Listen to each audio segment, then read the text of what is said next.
Spreadsheet ও আমার হিসাব নিকাশ। আমরা এই স্প্রেডশিট জানবো, স্প্রেডশিটে কীভাবে হিসাব নিকাশ, ছোটোখাটো যোগ বিয়োগ পূরণ ভাগ ইত্যাদি কাজগুলি করা যায়। তাহলে স্প্রেডশিটে করা যায় কি এই গাণিতিক বা হিসাব নিকাশে কাজ করা যায়।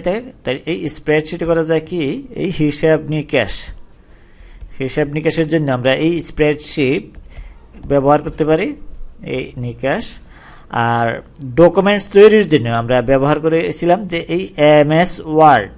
এই এমএস ওয়ার্ড এর সাহায্যে আমরা কি করছি, ডকুমেন্টস বা লেখালেখির কাজ, লেখালেখি এই কাজগুলি আমরা করছি এমএস ওয়ার্ডে। আর এমএস এক্সেলে আমরা করব কি হিসাব নিকাশ, বা এই এমএস এক্সেলকে বলা হয় কি স্প্রেডশিট। এই এমএস এক্সেল একটি হচ্ছে কি স্প্রেডশিট, যেখানে এই হিসাব নিকাশ করা হয়ে থাকে, এই হিসাব নিকাশ করা হয়। আর এমএস এক্সেল এই সারি এবং কলাম আকারে এই ডাটাগুলো উপস্থাপন করা যায়। তাহলে এমএস এক্সেল একটি স্প্রেডশিট। তাহলে এই এমএস এক্সেলে কি হচ্ছে সারি এবং কলাম আকারে এই ডেটা বা তথ্য উপস্থাপন করা যায়। এই কলাম বা সারি আকারে থাকায়, কলাম বা সারি আকারে থাকে।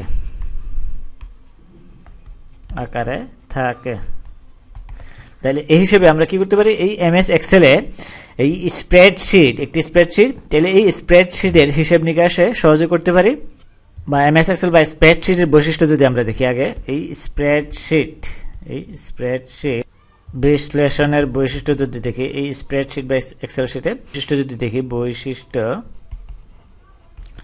বৈশিষ্ট্যগুলির মধ্যে আমরা পাই এই প্রথমে যদি আমরা দেখি বিভিন্ন রকম সংখ্যা নিয়ে কাজ করা যায়। তাহলে এই স্প্রেডশিটে কি করা যায়, বিভিন্ন রকম সংখ্যা নিয়ে কাজ করা যায়। কাজ করা যায়।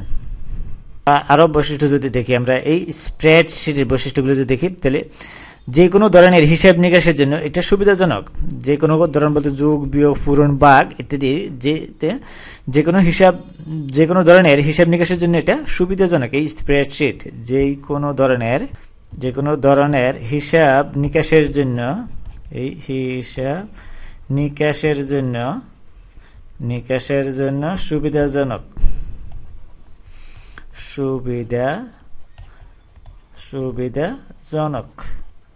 এই স্প্রেডশিট।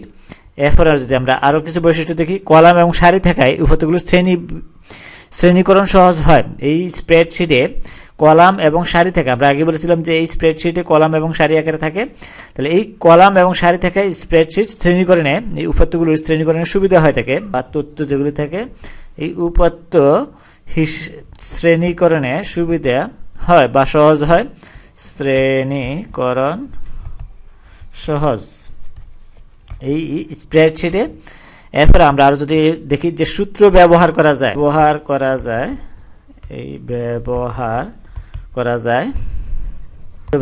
আমরা যদি এরকম দেখি যে এই স্প্রেডশিটের প্রত্যেকটা গড় আমরা যখন প্র্যাকটিক্যাল দেখবো তখন দেখবো যে এই সমান দিয়ে আমরা যদি লিখে, সমান চিহ্ন দিয়ে যদি C1 plus C2 column 1 column 2 column 3 এরকম এর রো নাম্বার অনুসারে আমরা লিখলে পাই। এরকম যদি C3 লিখি, এই কলামে যে সংখ্যাগুলি আছে সবগুলি যোগফল আমাদেরকে দেখাবে, এই সাম দেখাবে।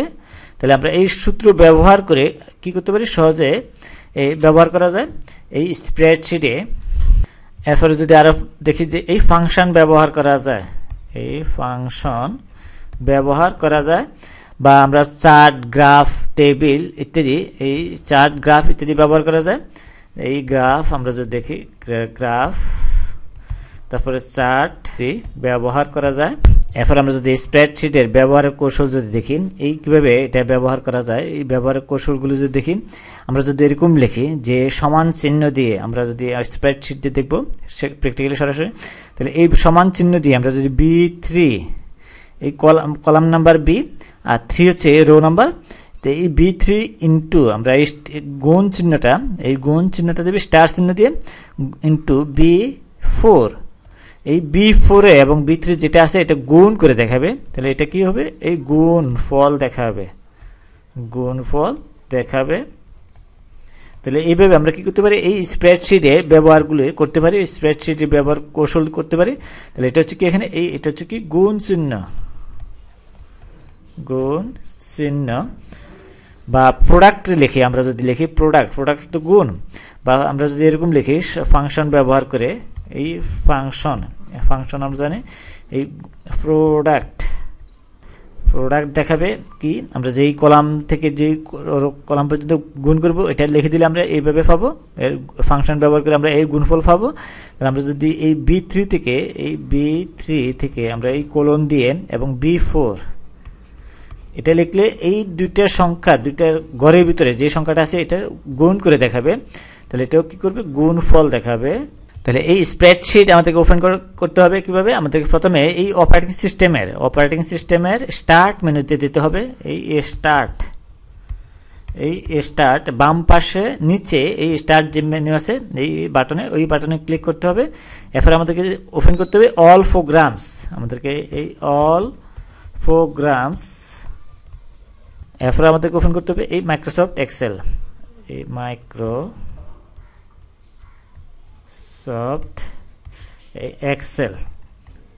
এক্সেল এই 2007 ওই 7-এর আমরা এই মাইক্রোসফট এক্সেল ওপেন করলেই আমরা কি করব, এই স্প্রেডশিট ওপেন হবে। তাহলে আমরা যদি ওপেন করি তাহলে এটা হবে কি, এটা একটি স্প্রেডশিট। আমরা বলেছিলাম যে এখানে রো এবং কলাম আকারে, এই রো এটা হচ্ছে কি রো, আর এগুলো হচ্ছে কি কলাম, এই কলাম ABCD এগুলো কলাম নাম্বার, এই হিসেবে এই ইয়েগুলি থাকে কলাম এবং সারি আকারে থাকায় তথ্যগুলি আমরা এই শ্রেণীকরণ করতে সুবিধা হয়, বা এই গড় থাকাতে আমরা গাণিতিক যোগ বিয়োগ পূরণ বা এই কাজগুলি করতে পারি।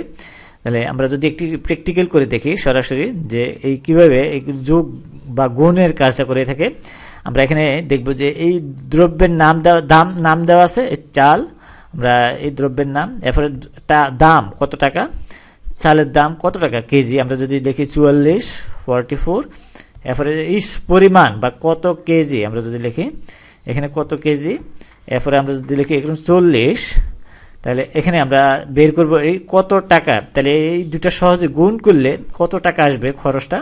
তাহলে এখানে আমরা সমান চিহ্ন দিয়ে আমরা এই বাটনে যদি ক্লিক করি, এটা ক্লিক করলাম এই ঘরে, এটা হচ্ছে B4, বা আমরা হাতে লিখেও এই B4 লিখি, যদি B4 আমরা ইংরেজিতে লিখতে হবে, তাহলে এই ইংরেজিতে আমরা এখানে B4 লিখতে হবে, B4 ইনটু হবে স্টার চিহ্ন, আমরা যদি স্টার চিহ্ন দিই, এই স্টার চিহ্ন কিবোর্ড থেকে স্টার চিহ্ন, এরপরে এই C4 আমরা এই কলামের C4, এই রো নাম্বার হচ্ছে কত 4 আর কলাম নাম্বার হচ্ছে C, তাহলে এই C4, তাহলে এন্টার দিলে এই দুইটার গুণফল দেখাবে।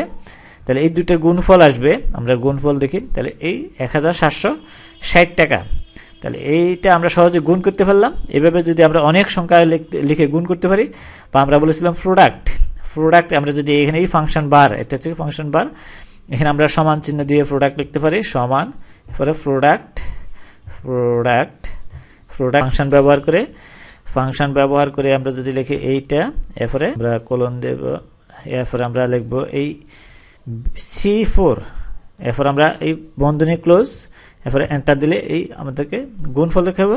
তাহলে আমরা ফাংশন ব্যবহার করে এর গুণফল বের করতে পারি, এবং সূত্র ব্যবহার করে আমরা সূত্রটা নিজের মতো করে তৈরি করে নিতে পারি, যে কোন কলামের কোন রোর উপাদানগুলি গুণ হবে বা তথ্যগুলি গুণ হবে। তাহলে এইভাবে আমরা কি করতে পারি, সহজে গুণফল বের করতে পারি, ভাগ করতে পারি, বা গুণ করতে পারি, যোগ করতে পারি, বিয়োগ করতে পারবো। তাহলে এইভাবে আমরা স্প্রেডশিটে ব্যবহার করতে পারি।